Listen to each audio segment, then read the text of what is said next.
American dream కి short cut H1B visa. Recent గా ఈ వీసా జారీ చేసే ప్రక్రియలో భారీ మార్పులు జరిగాయి.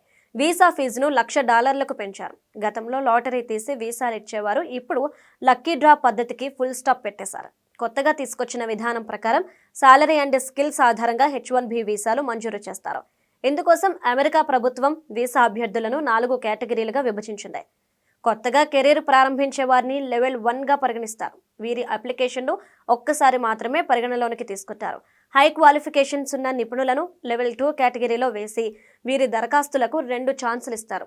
స్కిల్స్తో పాటు సుదీర్ఘ అనుభవం కలిగిన వారు లెవెల్ 3లో ఉంటారు. వీరికి 3 అవకాశాలు ఇస్తారు.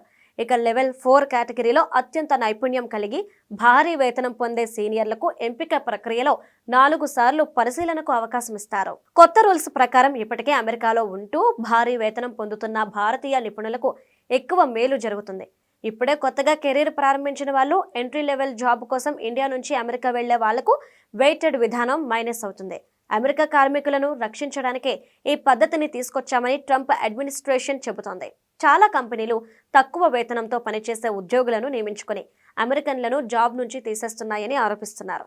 H1B వీసాలను తక్కువ వేతనం కోసం పనిచేసే ఉద్యోగులకు దిగుమతి చేసుకునే సాధనంగా దుర్వినియోగం చేస్తున్నారని, ఇలాంటి వాటికి అడ్డుకట్ట వేయడానికే లాటరీ విధానాన్ని రద్దు చేశామని వివరిస్తున్నారు. కారణం ఏదైనా అమెరికా ఎంట్రీకి ఉన్న దారులన్నీ మూసేస్తున్నారు. అందుకే విదేశాల మీద ఆశలు పెట్టుకోకుండా ఇండియాలోనే కెరీర్ బిల్డ్ చేసుకోవాలని నిపుణులు సూచిస్తున్నారు.